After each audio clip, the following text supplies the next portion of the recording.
Le scandale d'art à 1 milliard de dollars et les nuits à 100 000 dollars, plongé dans l'univers secret des milliardaires à Monaco. Un scandale artistique suisse de plus d'1 milliard de dollars, un super yacht estimé à 100 millions de dollars, des villas de luxe louées à plus de 100 000 dollars la nuit. Bienvenue dans les coulisses des fêtes secrètes organisées par l'élite financière mondiale à Monaco. Ce micro-État, accroché entre mer et montagne, n'est pas simplement un lieu de résidence, c'est un sanctuaire pour les ultra-riches. Ici, l'opulence ne connaît aucune limite. Chaque coin de rue scintille sous les chromes des Bugatti, Ferrari et Rolls-Royce, tandis que les soirées privées sont gardées comme des secrets d'État. Monaco, un paradis façonné pour les milliardaires, avec un climat méditerranéen doux, sans hiver rigoureux et une fiscalité extrêmement avantageuse, Monaco attire les grandes fortunes du monde entier. Mais ce n'a pas toujours été le cas. Au XIXe siècle, la principauté était au bord de la faillite. La famille Grimaldi, qui règne encore aujourd'hui,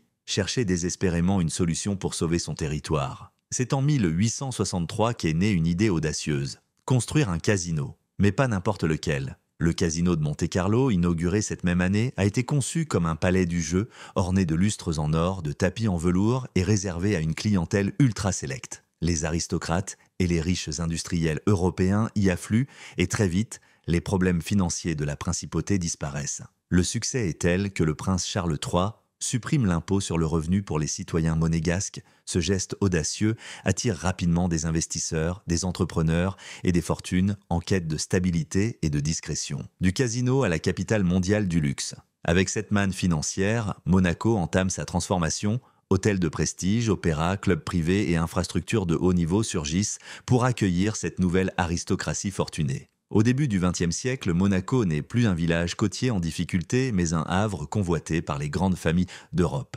L'apogée de cette transformation survient en 1956, lorsque Hollywood épouse la royauté. L'actrice américaine Grace Kelly, icône du cinéma mondial, se marie avec le prince régnier III. Ce mariage mythique attire les projecteurs du monde entier sur la petite principauté. Dès lors, célébrités, industriels et familles royales défilent sur le rocher et Monaco devient l'un des lieux les plus prisés au monde, une fiscalité taillée pour les ultra-riches. Le principal attrait de Monaco, au-delà de son glamour, reste sa fiscalité. Il n'y a pas d'impôt sur le revenu pour les résidents, contrairement à la France ou au Royaume-Uni, où les plus fortunés peuvent perdre jusqu'à 45% de leurs revenus. À Monaco, ils conservent chaque centime. L'État tire ses revenus principalement du tourisme de luxe, de l'immobilier et surtout du casino de Monte-Carlo. Les entreprises ne sont taxées que si elles réalisent plus de 75% de leur chiffre d'affaires à l'étranger. La seule taxe notable reste la TVA à 20% sur les biens et services. Mais le véritable ticket d'entrée dans ce paradis fiscal, c'est l'immobilier. Un petit appartement à Monaco peut coûter plus cher qu'une villa dans les plus beaux quartiers de Paris ou Londres. Chaque mètre carré est une denrée rare et convoitée.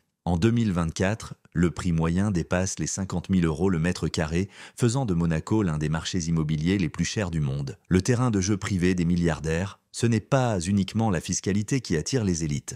À Monaco, la sécurité est maximale, la confidentialité garantie et le luxe omniprésent. Certains milliardaires y ont fait construire des penthouses spectaculaires, d'autres y accostent leurs yachts démesurés au port Hercule. La principauté est devenue, au fil des décennies, un terrain de jeu exclusif pour les 0,01% les plus riches. Entre les villas perchées, les soirées secrètes, les œuvres d'art dissimulées et les transactions confidentielles, Monaco est le symbole même de l'élégance fortunée et du pouvoir silencieux. Monaco, l'adresse la plus exclusive de la planète. À Monaco, chaque rue, chaque immeuble, chaque yacht appartient à quelqu'un dont la fortune dépasse l'imagination du commun des mortels. Cette principauté minuscule, accrochée entre les Alpes et la Méditerranée, est devenue un sanctuaire pour les plus grandes fortunes du monde. Les résidents permanents n'y sont pas seulement riches. Ils incarnent la puissance financière à l'échelle mondiale. Voici un aperçu de ceux qui façonnent le visage secret de Monaco. Hinduja Shanu, 19,5 milliards de dollars. Membre éminente de la dynastie Hinduja, Shanu Hinduja est l'une des femmes les plus riches de Monaco. Elle dirige la Hinduja Bank en Suisse et joue un rôle central dans les investissements internationaux du groupe familial. L'empire Hinduja s'étend des services bancaires à l'automobile en passant par la santé, avec des opérations sur tous les continents. À Monaco, elle côtoie quotidiennement l'élite mondiale, nouant des alliances et concluant des transactions qui renforcent encore davantage la puissance financière de sa famille. Jim Ratcliffe, 16,4 milliards de dollars. Fondateur d'Ineos, un géant de la chimie spécialisé dans les plastiques, carburants et matériaux industriels, Radcliffe est aujourd'hui l'un des industriels les plus puissants d'Europe. Installé à Monaco depuis plusieurs années, il y possède une résidence classée parmi les plus chères du pays. Propriétaire du club de football OGC Nice et récemment entré au capital de Manchester United, son style de vie est rythmé par des fêtes privées, des clubs exclusifs et des liens étroits avec d'autres magnates. Stefano Pessina, 11,8 milliards de dollars. Chef d'orchestre de l'empire pharmaceutique Walgreens Boots Alliance, Pessina est à la tête de l'un des plus grands groupes de distribution de médicaments au monde. Son immense fortune lui donne accès à tout, sécurité privée, soins de santé de pointe, art de vivre inégalé. Il fréquente les événements les plus sélects de la planète, souvent accessibles uniquement à ceux dont le patrimoine dépasse plusieurs milliards. Eyal Ofer, 9,4 milliards de dollars. Patron d'un des plus grands conglomérats de transport maritime mondial, Eyal Ofer est également un investisseur immobilier de premier plan. Son entreprise contrôle des routes maritimes vitales pour le commerce international. Installé à Monaco, son yacht spectaculaire est un habitué du Monaco Yacht Show, une compétition silencieuse entre milliardaires pour exposer les navires les plus grands et les plus luxueux. Dmitri Ribolovlev, 6,8 billions de dollars. Oligarque russe ayant fait fortune dans les engrais, Dmitri Ribolovlev est également connu pour être le propriétaire de l'AS Monaco, le club de football phare de la principauté. Son quotidien est ponctué de deals internationaux, de batailles juridiques et de transactions extravagantes. Il a notamment acquis une villa appartenant à Donald Trump, uniquement pour la raser. Ribolovlev est aussi collectionneur d'art et investisseur aguerri, capable de dépenser des centaines de millions en un clin d'œil. David et Simon Reuben, 15 milliards de dollars. Les frères Reuben ont bâti leur fortune dans l'immobilier, les métaux et la technologie. Ils possèdent des immeubles emblématiques à Londres, New York, ainsi que dans plusieurs autres capitales. En s'installant à Monaco, ils ont non seulement trouvé un refuge fiscal, mais aussi un terrain de jeu pour élargir leur réseau d'affaires. Ils investissent dans des clubs privés, organisent des réceptions fastueuses et participent à des projets exclusifs à très forte valeur ajoutée. Tatiana Casiraghi, 2 milliards de dollars. Née dans une famille colombienne richissime grâce à un empire brassicole, Tatiana Casiraghi, née Santo Domingo, a épousé Andrea Casiraghi, petit-fils de la princesse Grace Kelly. Son quotidien est un mélange de noblesse monégasque, d'héritage aristocratique et d'engagement dans le monde des affaires et de la philanthropie. Elle incarne une nouvelle génération de richesse tranquille, alliant discrétion, culture et influence.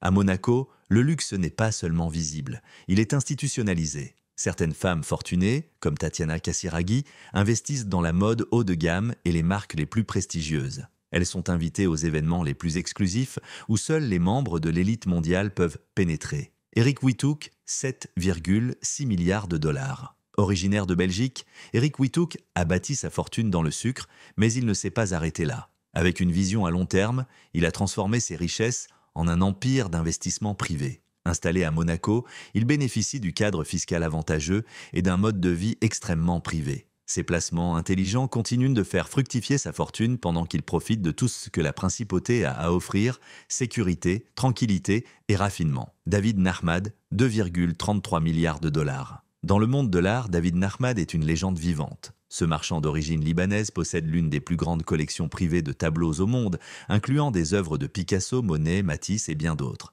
Sa résidence monégasque est un véritable musée privé, abritant des œuvres estimées à plusieurs centaines de millions de dollars. Il est un habitué des grandes ventes aux enchères de Londres et New York, où il achète et revend des chefs-d'œuvre que peu peuvent s'offrir. Les fêtes secrètes des milliardaires, un monde inaccessible. Si ces fortunes impressionnent sur le papier, c'est à l'abri des regards que leur véritable pouvoir se révèle. Derrière les murs des villas surplombant la mer, à bord de yachts majestueux ancrés au port Hercule, se tient un monde parallèle, celui des soirées privées des ultra-riches. Ces fêtes n'ont rien de commun. Elles se déroulent dans des lieux gardés secrets, sous haute sécurité, avec des listes d'invités comprenant uniquement les individus les plus puissants du globe. Milliardaires, chefs d'État, célébrités, héritiers d'industrie. Ce ne sont pas de simples réceptions, mais des expériences uniques, conçues avec un soin extrême. Chaque détail est calculé pour impressionner. Spectacles exclusifs, gastronomie étoilée, décors luxueux, animations rares. Ces fêtes ne se tiennent pas dans des salles banales, mais dans des villas privées, des clubs réservés aux membres triés sur le volet ou des super yachts, véritables palais flottants. Parmi les lieux emblématiques, la Villa Leopolda sur la Côte d'Azur reste une référence mythique. Ancien domaine du roi Léopold II de Belgique, cette propriété légendaire a accueilli certaines des soirées les plus fastueuses de l'histoire moderne. En 1988, une fête d'une telle envergure y a été organisée qu'elle a dû être divisée en 2 soirées consécutives. Les invités ont reçu des cadeaux personnalisés uniquement pour leur présence. Ce type d'événement reste gravé dans les mémoires de ceux qui y ont participé. Le Monaco Yacht Show et les fêtes flottantes. Les super yachts y sont un autre terrain de jeu favori. Lors du Grand Prix de Monaco ou du Monaco Yacht Show, des soirées privées de prestige sont organisées sur les ponts de ces géants marins. Les invités, des stars internationales, des familles royales, des patrons du CAC 40 ou de la Silicon Valley. Les repas sont préparés par des chefs étoilés Michelin, les spectacles assurés par des artistes de renommée mondiale et les feux d'artifice illuminent la Méditerranée. Bien entendu, les caméras sont interdites et ce qui se passe à bord reste à bord. Outre les yachts, certains hôtels et clubs monégasques sont également des lieux prisés pour ces rassemblements secrets. Le Amber Lounge, par exemple, est célèbre pour accueillir les after-parties les plus exclusives du circuit de Formule 1 en présence de pilotes et de célébrités à liste. Mais attention, ici, l'argent seul ne suffit pas. Ces clubs n'ont pas de billetterie, pas de file d'attente. Il faut être invité, connu et validé par les cercles d'influence. À Monaco, plus encore qu'ailleurs, l'élite se reconnaît entre elles. À Monaco, l'argent n'est qu'un point de départ. Ce qui distingue réellement les soirées des ultra-riches, ce ne sont pas seulement les lieux fastueux, mais la liste des invités. Chaque nom y est soigneusement sélectionné. Magnates de l'industrie, têtes couronnées, stars hollywoodiennes et figures politiques de premier plan. Les millionnaires ordinaires, eux, n'y ont pas leur place. Le secret est la règle d'or. Avant d'entrer dans ces réceptions ultra-privées, les invités doivent de souvent signer des accords de confidentialité stricts, leur interdisant toute diffusion de photos ou de détails sur l'événement. À certaines occasions, les téléphones portables sont même confisqués à l'entrée. Ces milliardaires tiennent à leur discrétion. Ce qui se passe dans ces soirées ne doit jamais filtrer au-delà des murs dorés qui les accueillent. Recevoir une invitation à l'une de ces soirées, c'est déjà un privilège. Certaines sont remises dans des coffrets faits sur mesure, d'autres gravées à la feuille d'or sur du cuir ou de la soie. Le message est clair, ce n'est pas une simple fête, c'est un monde à part. Les thèmes de ces réceptions sont poussés à l'extrême. Certaines soirées recréent des palais byzantins en marbre et en or, d'autres font venir des artistes pour peindre des fresques en direct ou sculpter de la glace qui fondra au lever du jour. Il n'est pas rare de voir des organisateurs aller jusqu'à importer du sable véritable pour transformer un salon en désert, ou construire des décors temporaires plus chers que certains hôtels de luxe. Le divertissement est à la hauteur de la fortune des hôtes. Des artistes récompensés aux Grammy Awards donnent des concerts privés, accompagnés de magiciens, cracheurs de feu, danseurs aériens ou artistes contemporains. Certaines fêtes vont même jusqu'à inclure des expositions d'animaux exotiques, offrant aux invités l'occasion de caresser des espèces rares dans un cadre entièrement privatisé. D'autres organisent des ventes aux enchères exclusives où sont proposés des bijoux rares, des toiles de maître ou même des îles privées. Rien n'est laissé au hasard, surtout pas le menu. Des plats à base de truffes blanches, parfois plus chers qu'une voiture de luxe, sont servis par des chefs venus des restaurants les plus étoilés du monde. Les vins millésimés et champagne coulent à flot. Quant aux cocktails, ils sont confectionnés avec des ingrédients si rares qu'ils sont inaccessibles au grand public. Certaines de ces célébrations sont devenues mythiques, même dans les cercles les plus fermés. On murmure encore, entre initiés, les souvenirs d'une nuit inoubliable organisée par Edmund et Lily Safra en 1988 à la Villa Leopolda sur la Riviera française. Cette propriété, l'une des plus chères au monde jadis détenue par le roi Léopold II de Belgique, a servi de théâtre à des rassemblements d'une opulence inégalée. Un événement y fut si grandiose qu'il fut étalé sur 2 nuits consécutives avec des cadeaux personnalisés offerts aux invités simplement pour leur présence. Les milliardaires de Monaco ne se mêlent pas aux rassemblements classiques. Leurs événements sont hermétiquement fermés au public, surveillés par des agents de sécurité privés et organisés dans des lieux où chaque mètre carré respire le privilège et le pouvoir. Certains invités eux-mêmes avouent être stupéfaits par le niveau de sophistication et de démesure de ces fêtes. Dans ce cercle ultra fermé, le luxe n'a pas de limite et chaque événement redéfinit ce que l'argent peut réellement offrir. 2 nuits de fête, des milliers de tulipes et une légende née, un soir, ne suffisaient pas. La fête fut si somptueuse qu'elle dut être prolongée sur 2 nuits consécutives. Les invités, triés sur le volet, furent accueillis dans une villa décorée de milliers de tulipes fraîches importées des Pays-Bas par avion spécial. Les invitées féminines reçurent chacune une boîte émaillée sur mesure, illustrée à la main par une scène représentant le domaine même où se déroulait l'événement. Pendant ce temps, Sergio Mendes et son orchestre furent acheminés par avion depuis la Californie, tandis qu'un pianiste britannique jouait dans une salle privée. Le dîner fut orchestré par le chef Roger Verger, figure emblématique de la gastronomie française, récompensé par plusieurs étoiles Michelin. L'ensemble donna naissance à une soirée devenue mythique, au point que John Fairchild, fondateur du célèbre magazine Ritzer, la décrivit comme le summum du luxe discret. F1 à Monaco, les vraies courses se jouaient sur les yachts. Le Grand Prix de Monaco est peut-être l'un des événements sportifs les plus exclusifs au monde, mais pour les milliardaires, la course n'est qu'un prétexte. Le vrai spectacle se déroule sur les super yachts amarrés dans le port. Certains de ces yachts valent plus de 100 millions de dollars et servent de salon privé pour têtes couronnées, capitaines d'industrie et célébrités mondiales. L'accès y est ultra restreint, avec mesures de sécurité renforcées et invitations confidentielles. Les invités y dégustent du champagne millésimé, des plats signés par des chefs étoilés et assistent à des concerts privés donnés par des icônes internationales de la musique.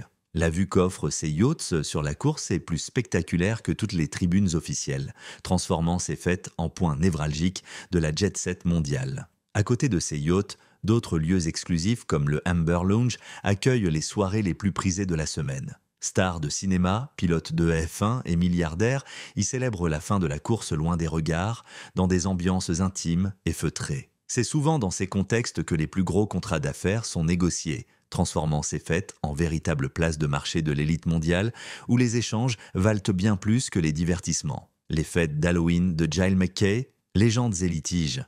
Giles Mackay, magnate de l'immobilier, est aussi célèbre pour ses fêtes d'Halloween extravagantes que pour sa fortune. Organisée dans sa villa londonienne du quartier huppé de Bolton, chaque édition surpassait la précédente en termes de créativité, de décoration extrême et de célébrité présente. Une année, il recréa un scénario post-apocalyptique inspiré de Nostradamus, avec jeux de lumière, décors immersifs et effets spéciaux cinématographiques. Ces soirées furent si bruyantes qu'il dut faire face à des plaintes de voisins et à une amende de 9 000 $. Après avoir vendu sa propriété pour 65 millions de dollars, il s'installa à Monaco, où la législation sur la vie privée permet des événements encore plus exclusifs. Bien que ces soirées y soient plus discrètes, leur réputation reste inchangée, fastueuse et inaccessible. À Monaco, tout a un prix, même l'inimaginable. Ce monde de fêtes démesurées a un nom, l'économie de l'extravagance. Tout y est hors norme et les chiffres donnent le vertige. Ce qui coûte le plus cher, les lieux, le divertissement, la sécurité et la gastronomie.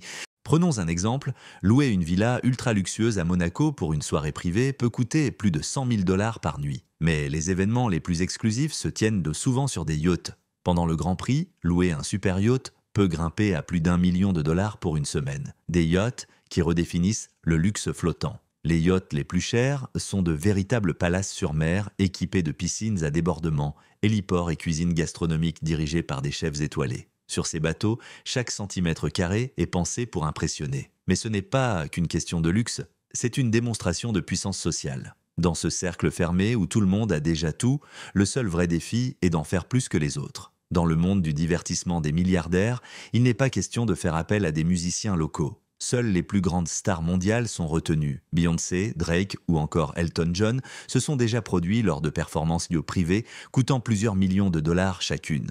Ces spectacles, déjà grandioses, sont sublimés par des feux d'artifice millimétrés, des shows laser et des performances artistiques immersives. Certains hôtes n'hésitent pas à affréter des troupes entières du Cirque du Soleil depuis le Canada pour offrir à leurs convives un spectacle digne des plus grandes scènes du monde. Le service de restauration est tout sauf banal. À certaines de ces soirées, les plats sont garnis de truffes blanches dont le prix dépasse celui d'une voiture de luxe. Les plus grands chefs étoilés au Michelin sont sollicités et transportés en jet privé pour concevoir des menus gastronomiques à plusieurs plats, accordés à des vins rares et champagnes de prestige, souvent issus de collections privées. Une seule bouteille de Romanée Conti ou de Cristal Vintage peut dépasser les 50 000 $.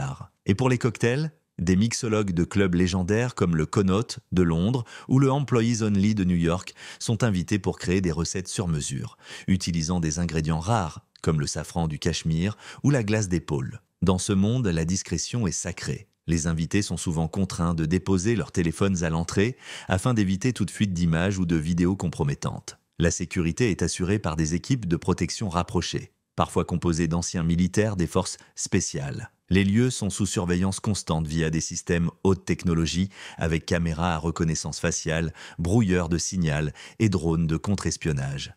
Rien n'est laissé au hasard car l'intimité est le nouveau luxe absolu. Derrière chaque soirée à plusieurs millions se cache une chaîne de valeur impressionnante. Ces événements ne sont pas seulement des divertissements. Ils représentent un moteur économique majeur pour Monaco. Lors du Grand Prix de Formule 1 ou du Monaco Yacht Show, les hôtels 5 étoiles affichent complets à des tarifs atteignant parfois 30 000 $ la nuit. La location de villas privées ou de penthouses avec vue sur la mer dépasse facilement les 100 000 $ la semaine. Les yachts, eux, ne sont pas simplement loués, certains sont achetés directement pendant ces fêtes et peuvent valoir jusqu'à 300 millions de dollars. Ces fêtes privées sont devenues de véritables marchés secrets du luxe.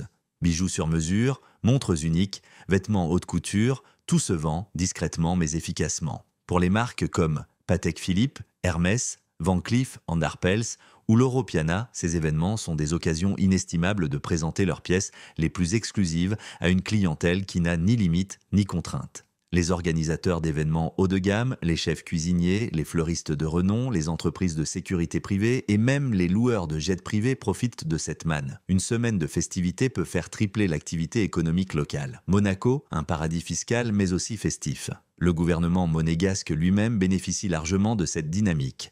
Les taxes sur les produits de luxe, les ventes de biens immobiliers de prestige et l'afflux de visiteurs très fortunés injectent des centaines de millions d'euros chaque année dans l'économie locale. Plus qu'un simple pays, Monaco est devenu un centre névralgique de la culture de l'exclusivité. Des sociétés entières ne vivent que de ces événements. Pour elles, le silence est d'or. Dans un monde où l'on verrouille les téléphones, signe des accords de confidentialité rien que pour franchir le seuil, la véritable richesse est l'accès à l'inaccessible.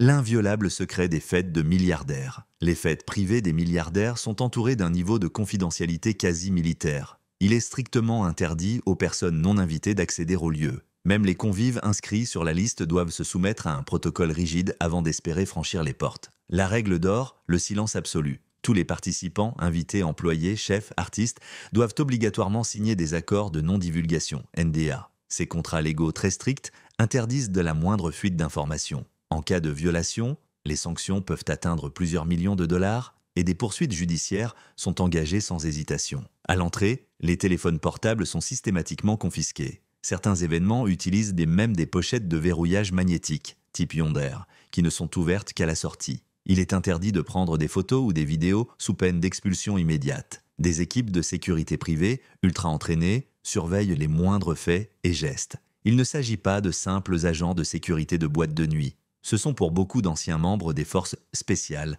entraînés à la gestion de menaces et à la protection de personnalités de très haut niveau. Leur mission, assurer un contrôle total du lieu et neutraliser toute intrusion. Certaines soirées vont jusqu'à utiliser la reconnaissance faciale à l'entrée et des caméras de surveillance suivent chaque recoin du domaine. Personne ne rentre sans être identifié. Tout est sous contrôle, ou presque. Malgré toutes ces mesures extrêmes, des fuites surviennent. Et lorsque c'est le cas, les répercussions sont énormes. Certains ont vu leur carrière brisée à cause d'une simple photo divulguée ou d'une conversation enregistrée à leur insu. Les célébrités en ont pleinement conscience. En 2014, l'affaire dite du Celebgate a bouleversé Hollywood. Des hackers ont piraté des comptes iCloud d'actrices et de mannequins mondialement connus, volant et publiant des images intimes. Depuis cet incident, la sécurité des événements de luxe est montée d'un cran, avec interdiction formelle d'utiliser les téléphones et renforcement des clauses NDA. Certains secrets font surface non pas via des pirates, mais à travers les tribunaux. Lors de litiges entre milliardaires et anciens employés, les détails de la vie privée exposés dans les dossiers judiciaires deviennent publics, contre leur volonté. C'est ici qu'intervient le tristement célèbre effet Streisand. Plus on cherche à cacher une information, plus le public cherche à la découvrir. En 2003, Barbara Streisand avait tenté de faire retirer une photo aérienne de sa maison en Californie d'un site internet. Avant son procès, la photo n'avait été consultée que 6 fois. Après médiatisation de l'affaire, elle a été vue plus de 400 000 fois. Les milliardaires sont prêts à tout mettre en œuvre pour préserver leur vie privée. Dans un monde où l'argent peut tout acheter, la discrétion est devenue le bien le plus convoité. À Monaco pourtant, même les murailles dorées de la principauté ne suffisent pas toujours à contenir la vérité. Et lorsqu'un secret éclate, il ne fait pas que nuire à la réputation. Il révèle jusqu'où les puissants sont prêts à aller pour protéger leur monde. Entre accords de silence, poursuites judiciaires, confiscation d'appareils et technologies de surveillance de pointe, la fête privée est devenue un bastion inaccessible. Mais plus le silence est imposé, plus la curiosité collective s'intensifie. Dans l'ombre des projecteurs, le vrai luxe, c'est l'invisibilité. Derrière les façades étincelantes et les yachts rutilants de Monaco se cache un monde plus sombre, fait de secrets, de pouvoir et d'influence. Ce minuscule État de la Côte d'Azur, connu pour son opulence, sa fiscalité avantageuse et ses plages privées, abrite depuis longtemps les élites les plus fortunées du globe. Mais derrière ce décor de rêve, la réalité est bien plus complexe. Corruption, fraude et transactions douteuses s'opèrent à huis clos dans les villas sécurisées surplombant la Méditerranée. Certains scandales sont trop gros pour rester enterrés, révélant au grand jour le véritable pouvoir des milliardaires. Un scandale à 1 milliard de dollars. Le monde de l'art a été secoué lorsque le milliardaire russe Dmitri Ribolovlev a accusé le marchand d'art suisse Yves Bouvier de l'avoir escroqué à hauteur de près d'1 milliard de dollars. Ribolovlev, passionné d'art et collectionneur assidu, avait confié à Bouvier l'achat de chefs-d'œuvre tels que des toiles de Picasso ou de Modigliani. Mais il a fini par découvrir que Bouvier aurait secrètement gonflé les prix pour empocher la différence. L'affaire n'a pas seulement fait trembler le marché de l'art. Elle a mis en lumière les liens étroits entre Ribolovlev et certains hauts responsables judiciaires de Monaco. Des messages internes divulgués suggèrent que le milliardaire aurait tenté d'influencer les procédures juridiques grâce à sa fortune. En réaction, plusieurs figures du système judiciaire monégasque ont démissionné. Ce scandale, qui a traîné devant les tribunaux pendant des années, a envoyé un message clair. À Monaco, les milliardaires semblent jouer selon leurs propres règles. Le prince Albert II, souverain de Monaco, a lui aussi été au cœur de controverses juridiques à répétition. À plusieurs reprises, des femmes originaires de différents pays ont revendiqué qu'il était le père de leurs enfants. Si certaines accusations ont été rejetées, le prince a reconnu officiellement 2 enfants nés hors mariage avant son union avec Charlène Wittstock. Ces affaires ont mis en lumière les négociations juridiques et les arrangements privés qui se trament loin des regards, tout en ébranlant l'image de la monarchie. Malgré les efforts du palais pour contrôler la communication, même la royauté ne peut échapper à la transparence forcée qu'imposent certains procès médiatisés. Depuis des décennies, Monaco est perçu comme un havre pour les milliardaires russes qui y investissent massivement dans l'immobilier de luxe, les yachts et les réseaux d'influence. Toutefois, après l'invasion de l'Ukraine en 2022, les pressions internationales ont contraint Monaco à geler les avoirs liés à l'élite russe. Cette décision a surpris de nombreux observateurs, Monaco ayant longtemps protégé la fortune de ses résidents, peu importe leur origine. Certains y voient une prise de conscience tardive, d'autres soupçonnent qu'une partie des fonds russes a pu être discrètement déplacée vers des comptes privés hors de portée de sanctions. Ce revirement a révélé une vérité essentielle. Même les plus riches ne sont pas totalement intouchables. Les milliardaires de Monaco évoluent dans un monde que peu de gens peuvent imaginer. Ils vivent derrière des murs de silence, protégés par des armées d'avocats, de gardes du corps et d'accords de confidentialité. Mais parfois, les secrets refont surface. À travers ces révélations, le vernis du paradis fiscal s'écaille et laisse entrevoir un univers où le pouvoir et la richesse redessinent les lois. C'est la fin de la vidéo. Laissez vos pensées dans la section commentaires. Si vous la trouvez intéressante, aimez et abonnez-vous à la chaîne pour regarder nos prochaines vidéos.